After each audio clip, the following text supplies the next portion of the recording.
बिस्मिल्लाहिर्रहमानिर्रहीम। अस्सलाम वालेकुम वरहमतुल्लाहि वबरकातुहू। आज हम बात करेंगे ओमेप्राज़ोल के बारे में।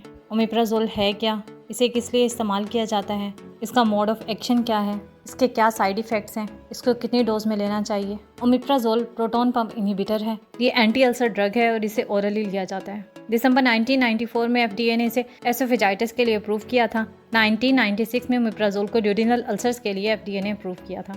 बात कर लेते हैं ओमेप्राज़ोल को इस्तेमाल किस लिए किया जाता है। ओमेप्राज़ोल मैदे की तेज़ाबियत, सीने की जलन को दूर करती है। मैदे और आंतों के अल्सर के अंदर इसको इस्तेमाल किया जाता है। इसके अलावा जब किसी को एनेस्थीसिया यानी बेहोशी की दवाई दी जाती है तो इस दौरान मैदे में तेज़ाबियत बढ़ जाने का खतरा होता है, तो उसके लिए इसको एनेस्थीसिया के साथ दिया जाता है। नॉन अल्सर डिस्पेप्सिया के अंदर ओमेप्राज़ोल को दिया जाता है।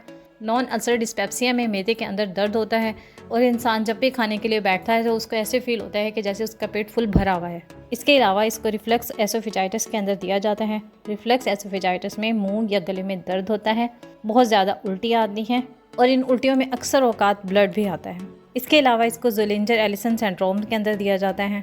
ज़ोलिंजर एलिसन सिंड्रोम के अंदर पैंक्रियाज या छोटी आंत के ऊपर वाले हिस्से में ट्यूमर्स बन जाते हैं, जिसकी वजह से मैदे में एसिड प्रोडक्शन बहुत ज़्यादा हो जाती है। उस एसिड प्रोडक्शन को कम करने के लिए ओमेप्राज़ोल को दिया जाता है।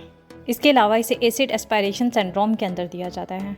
जब किसी को एनेस्थीसिया दिया जाता है तो उसकी फिजिकल मूवमेंट बिल्कुल रुक जाती है, मतलब वो इंसान बेहोश हो जाता है, जिसकी वजह से स्टमक के अंदर एसिड प्रोडक्शन बहुत ज़्यादा होना स्टार्ट हो जाती है। जब ये एसिड प्रोडक्शन बहुत ज़्यादा बढ़ जाती है तो ये एसिड लंग्स की तरफ मूव करना स्टार्ट कर जाता है और वहाँ पर इन्फ्लेमेशन का बायस बनता है, जिसकी वजह से सांस लेने में डिफ़िकल्टी पेश आती है। तो इस दौरान एसिड प्रोडक्शन को रोकने के लिए ओमेप्राज़ोल को दिया जाता है। बात कर लेते हैं ओमेप्राज़ोल काम कैसे करता है या ओमेप्राज़ोल का मोड ऑफ एक्शन क्या है। Omeprazole proton pump inhibitor class of drug से बिलोंग करती है।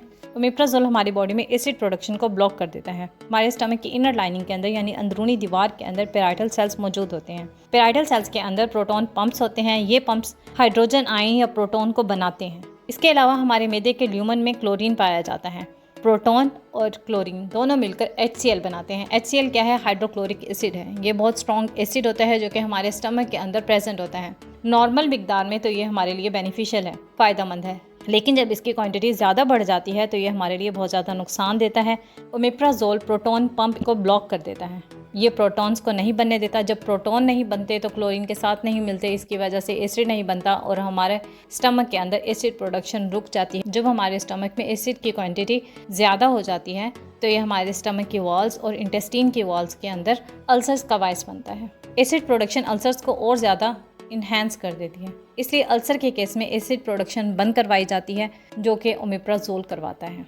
ओमेप्राज़ोल की डोजेज की बात करें तो 20 से 40 mg पर डे दी जाती है और ये 4 हफ्तों तक मुसलसल दी जाती है। बच्चों में इसको रेकमेंड नहीं किया जाता। ओमेप्राज़ोल चूँकि एसिड की प्रोडक्शन को रोकती है, इसलिए इसको सुबह नाश्ते से पहले लेना चाहिए, नाश्ते से तकरीबन 1 घंटा पहले, और दिन में एक ही दफ़ा लेना होता है, तो इसका बेस्ट टाइम सुबह नाश्ते से पहले है, रात को नहीं लेना चाहिए। ओमेप्राज़ोल को लेते हुए तेज़ाबियत पैदा करने वाले खाने और ड्रिंक से अवॉइड करना चाहिए, जिसमें सेब, लीमू, ग्रेप फ्रूट, माल्टे, टमाटर, शराब, कोका कोला, फलों के जूस और एनर्जी ड्रिंक्स वगैरह आ जाते हैं। इसके अलावा ओमेप्राज़ोल डिलेड रिलीज़ फॉर्म में आता है, मतलब ये आहिस्ता आहिस्ता हमारी बॉडी के अंदर शामिल होता है। जैसे ही हम लेते हैं ये फ़ौरन से नहीं खुल जाता, बल्कि आहिस्ता आहिस्ता ये हमारे जिस्म का हिस्सा बनता है। इसी वजह से इसका असर जो है वो देर तक रहता है और 24 घंटे में एक ही खुराक काफ़ी होती है। इसलिए हम ओमेप्राज़ोल को तोड़कर या चबाकर नहीं ले सकते, वरना एक ही दफ़ा में सारी ड्रग रिलीज़ हो जाएगी और हमें डिलेड रिलीज़ एक्शन नहीं मिलेगा। इसके अलावा ओमेप्राज़ोल को लेते हुए हमारे हाथ खुश्क होने चाहिए, क्योंकि इसके ऊपर एक कोटिंग होती है जो कि इसको आहिस्ता आहिस्ता हमारी बॉडी में रिलीज़ करवाती है। अगर हम इसको गीले हाथों से लेंगे तो वो ख़त्म हो जाएगी। ओमेप्राज़ोल के साइड इफ़ेक्ट्स में ड्राई माउथ, डिप्रेशन से लेकर पोटेंशियली लाइफ थ्रेटनिंग इफ़ेक्ट्स जैसे कि एनाफाइलैक्सिस आ जाते हैं। इसके माइनर साइड इफ़ेक्ट्स में ड्राई माउथ, डिप्रेशन, मतलब इंसान का मुंह खुश्क रहता है, उसको डिप्रेशन जल्दी हो जाता है, नींद नहीं आती, कब्ज़ रहती है, स्किन के ऊपर रैशेस आ जाते हैं, थकावट महसूस होती है। इसके अलावा नौज़िया, मतली की कैफियत होती है, डायरिया, टैकीकार्डिया, मतलब हार्ट रेट बहुत ज़्यादा हो जाता है, दिल बहुत तेज़ धड़कता है, गनूदगी, सर दर्द।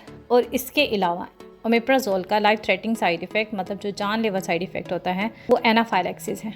एनाफाइलैक्सिस क्या होता है? एनाफाइलैक्सिस में इम्यून सिस्टम बहुत सारे केमिकल्स को एक साथ रिलीज़ करना स्टार्ट कर देता है, जिसकी वजह से हम शॉक में जा सकते हैं। एकदम से ब्लड प्रेशर बहुत ज़्यादा कम हो जाता है, सांस की नाली में रुकावट आती है, सांस बंद होना स्टार्ट हो जाता है, सांस लेने में डिफ़िकल्टी आती है। इसके अलावा स्किन पर रैशेज़ आ जाते हैं, नौज़िया, वॉमिटिंग स्टार्ट हो जाती है। इसके अलावा जो लोग ओमेप्राज़ोल लेते हैं उनमें डिप्रेशन का रेट आम लोगों की निस्बत डबल पाया गया है। इनमें तेज़ाबियत के बढ़ जाने की क्या वजूहात होती हैं? तेज़ मिर्च मसाले वाले खाने, ज़्यादा कोल्ड ड्रिंक्स का इस्तेमाल, जिसमें सबसे ज़्यादा नुकसानदेह कोका कोला आ जाती है। इसके अलावा जंक फूड और इसके अलावा जो लोग एनसेड को लंबे अरसे तक लेते रहते हैं, जिसमें पैरासीटामोल, आइबुप्रोफेन, डाइक्लोफिनिक सोडियम, फ्लूबिप्रोफिन, नेप्रोक्सिन वगैरह आ जाती हैं। एनसेड्स को आम जुबान में पेन किलर्स भी कहा जाता है। एनसेड्स का लंबा इस्तेमाल मैदे में तेज़ाबियत का बायस बनता है। ओमेप्राज़ोल के ब्रांड नेम्स में राइजिक, ओमेगा, ऑर्प्राज़ोल, एसीज़ोल, एडज़ोल, लोमीज़ैक, ओमिज़ोल वगैरह आ जाते हैं। आज के लिए इतना ही। होपफुली आप लोगों को वीडियो अच्छी लगी होगी। लाइक शेयर सब्सक्राइब ज़रूर करिएगा। Thanks for watching. अल्लाह हाफिज़।